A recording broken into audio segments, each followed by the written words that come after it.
Trump ने ईरानी नेतृत्व पर सवाल उठा दिए और ट्रंप क्या कह रहे हैं कि अभी नेतृत्व कौन कर रहा है, ये पिक्चर ही क्लियर नहीं हो पा रही है। ये साफ नहीं हो पा रहा है कि आखिर ईरान का नेतृत्व कौन कर रहा है, कौन लीडर है, कौन इस युद्ध को, महायुद्ध को आगे ले जाएगा या शांति की बात करेगा। ये सबसे बड़ी चिंता की बात की गई है। सबसे बड़ी चिंता में यह भी कहा गया कि परमाणु कार्यक्रम बहुत बड़ी वाली टेंशन है मेरे लिए। परमाणु दुनिया के लिए बड़ा खतरा है, ये डोनाल्ड ट्रंप कहते हुए नजर आ रहे हैं। और यही तो परेशानी है ना दर्शकों,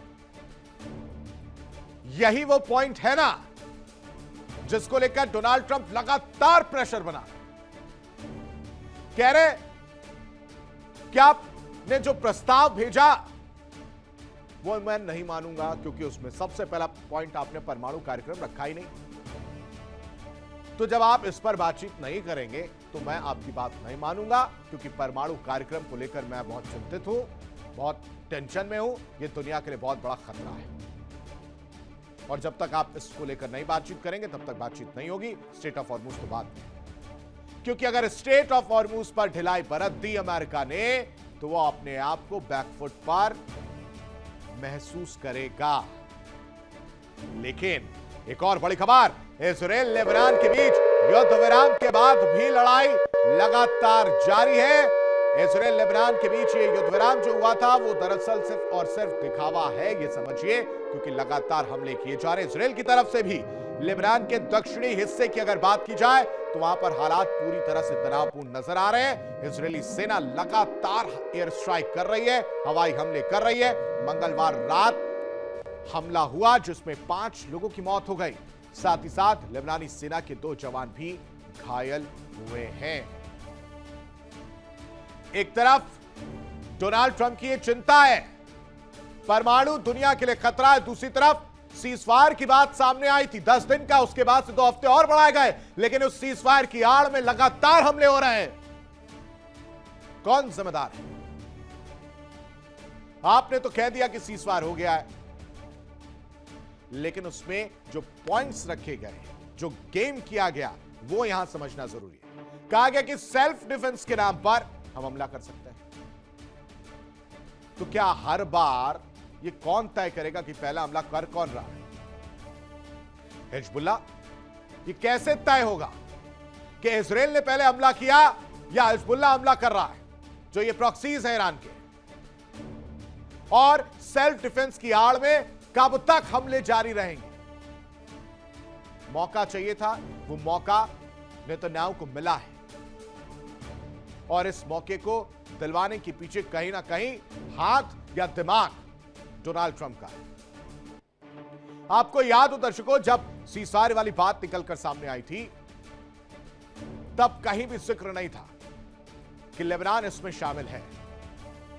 हमले हो रहे थे, फिर उसके बाद से डोनाल्ड ट्रंप और नेतन्याहू की बातचीत होती है, फिर यह होता है कि ठीक है चलिए सीजफायर वाली बात पर सहमत हो जाते हैं। पहले तो मना कर रहे थे डोनाल्ड ट्रंप, बाद में मान गए, फिर राजदूतों को लाया गया, उनकी बात हुई, फिर कहानी पूरी बदलती हुई नजर आई, ट्विस्ट आता हुआ नजर आया, जिसमें कहा गया कि ठीक है हम 2 हफ्ते का और सीजफायर बढ़ा देते हैं। लेबनान के लोगों ने सोचा कि चलो ठीक है, थोड़ी सी राहत मिली, लेकिन वो जब तक सोते उसी दौरान फिर हमला हो गया और कहा गया कि सेल्फ डिफेंस के नाम पर हमने हमला किया, क्योंकि उधर से हमले हो रहे थे। यानी हिजबुल्लाह को लेकर टारगेट किया जा रहा है और यही तो मकसद है। अब डोनाल्ड ट्रंप की जो छवि घटी और उनको लेकर पार्टी के अंदर नाराजगी भी देखने को मिली। पार्टी के अंदर भी महंगाई और आर्थिक नीतियों को लेकर नाराजगी, असंतोष लगातार बढ़ता नजर आ रहा है। लेकिन देखना होगा कि आने वाले मिड टर्म चुनाव पर इसका क्या असर पड़ता है, जहां राजनीतिक समीकरण बदलने की पूरी संभावना जताई जा रही है। किस तरह से, वो इस रिपोर्ट में समझिए।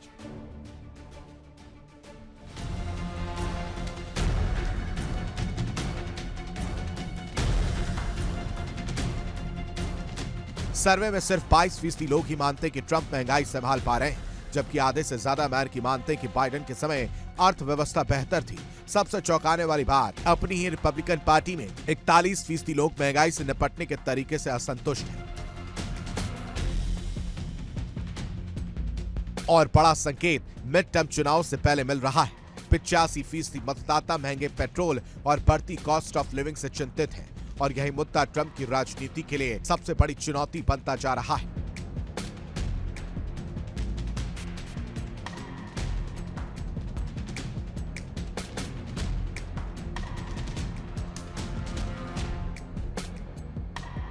ईरान युद्ध जहां एक तरफ अंतर्राष्ट्रीय दबाव बढ़ा रहा है, वहीं दूसरी तरफ अमेरिका के भीतर आर्थिक नाराजगी ट्रंप की सियासत को झटका दे रही है। सवाल यही है, क्या ट्रंप इस गिरती लोकप्रियता की लहर को रोक पाएंगे?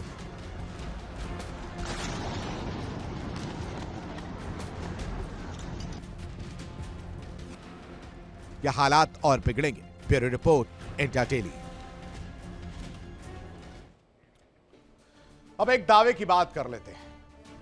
एक ऐसा दावा सामने आया दर्शकों, जिसने सुरक्षा विशेषज्ञों और रणनीतिक विश्लेषकों की नजरें अपनी ओर आकर्षित कर ली, यानी खींच ली है। सूत्रों और कुछ रिपोर्ट्स की माने, उनके मुताबिक ये कहा जा रहा है कि ईरान को अमेरिकी सैन्य अभियान के दौरान कुछ ऐसे हथियारों या मलबे तक पहुंच मिली जिनमें विस्फोट नहीं हुआ था। इन रिपोर्ट्स में यह भी कहा जा रहा है कि अगर इन हथियारों का रिवर्स इंजीनियरिंग किया जाता है तो इससे भविष्य की सैन्य तकनीक और क्षेत्रीय सुरक्षा संतुलन पर असर पड़ सकता है। यानी एक जिंदा बम ईरान के हाथ लगा है। वो सिर्फ और सिर्फ जिंदा बम नहीं है, वो टेक्नोलॉजी जिसको बड़ी चाहत के साथ ईरान ने संजो कर रखा है, इसमें भी एक ट्विस्ट है। दरअसल ईरान की अगर बात की जाए, अमेरिकी हथियार ईरान की पहुंच में हैं। इससे पहले जब हमले किए गए थे, उस दौरान कुछ बॉम्ब फुस्सी साबित हुए थे, वो मिला है। जो हथियार पड़े हुए थे वो भी मिले। ट्रंप की स्ट्रैटेजी में ये एक बहुत बड़ा झटका है, क्योंकि बंकर बस्टर से बढ़ा एक नया खतरा नजर आ रहा है। इस टेक्नोलॉजी की अगर बात करें या अमेरिकी टेक्नोलॉजी की बात करें, तो उस पर ईरान की नजर है। खासकर GBU-57 का जो राज है वो पूरी तरह से खतरे में नजर आ रहा है। न्यूक्लियर साइट्स की नई ढाल बन चुका है और रिवर्स इंजीनियरिंग से पूरा गेम बदलता हुआ नजर आ रहा है। अगर ईरान ने इस रिवर्स इंजीनियरिंग को अपना लिया, ठीक कर लिया सारी चीजें करके, तो हमला करेगा, और नहीं भी कर पाए तो वो सीधा रुख करेगा चाइना का। यानी एक साथ दो कंट्रीज एक दूसरे की मदद करते हुए नजर आएगा। अमेरिका की सैन्य तकनीक का ये बड़ा लीकेज होगा। अंडरग्राउंड ठिकानों की नई रणनीति और अमेरिका की सुरक्षा पर सवाल उठता हुआ नजर आएगा। कहा जाएगा कि क्या एक बार फिर मिडिल ईस्ट का खेल पलट जाएगा?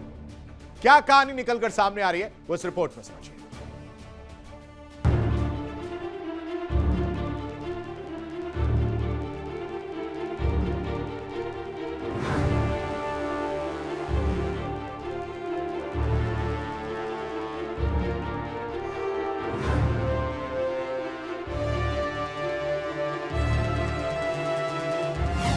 ईरान के हाथ लगा जिंदा बम।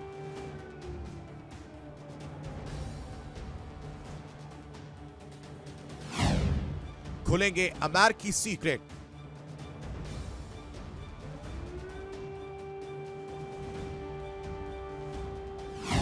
अब होगा बड़ा खेल।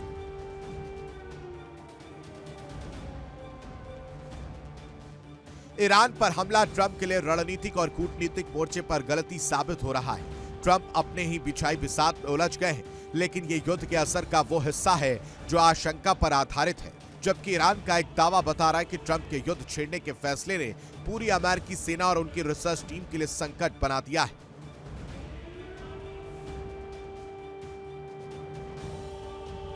खबर यह कि अमेरिका के कई सीक्रेट और घातक हथियार ईरान में गिरे तो सही, लेकिन उनमें विस्फोट नहीं हुआ और अब ईरान उन्हें हासिल कर चुका है।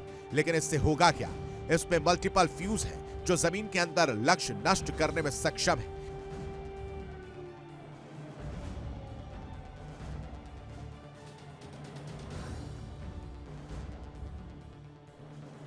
इसमें जी-डैम गाइडेंस किट है जो पिन पॉइंट एक्यूरेसी के साथ हमला करने में सक्षम है।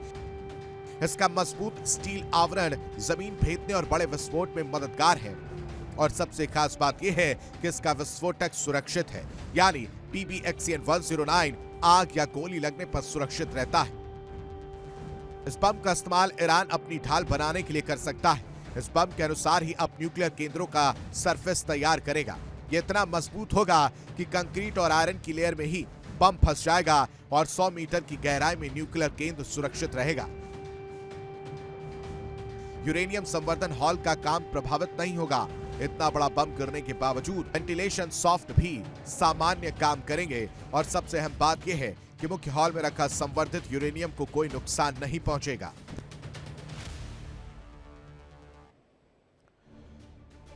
हालांकि अभी तक इन सभी दावों पर किसी भी स्वतंत्र अंतर्राष्ट्रीय एजेंसी या सरकार की आधिकारिक पुष्टि सामने नहीं आई है और ऐसे में सबसे बड़ा सवाल यही है कि क्या यह सिर्फ सूचना युद्ध का हिस्सा है या फिर वाकई वैश्विक रणनीतिक समीकरण किसी नए मोड़ की ओर बढ़ रहे हैं?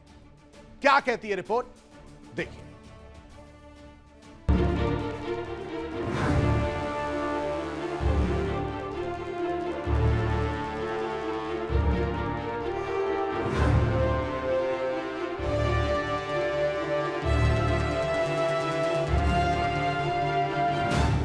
अमेरिका के लिए संकट सिर्फ ये नहीं कि ईरान अब अमेरिकी हथियारों के अनुसार मजबूत ढाल बनाकर अमेरिका को टक्कर देगा, बल्कि इससे भी बड़ा संकट है अमेरिका जैसे घातक हथियारों का निर्माण।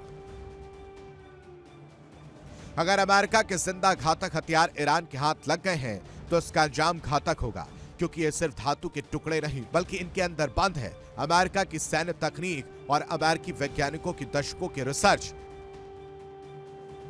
और अगर ईरान हथियारों के रिवर्स इंजीनियरिंग करने में कामयाब हो जाता है तो खेल पूरी तरह पलट जाएगा। ईरान यह जान गया है कि GBU-57 बंकर बस्टर कितनी गहराई तक धंस सकता है, कितनी तरह की धातुओं को काटकर अंदर विस्फोट कर सकता है। इसलिए न्यूक्लियर ठिकानों का डिफेंस मैकेनिज्म भी उसी आधार पर मजबूत कर लेगा।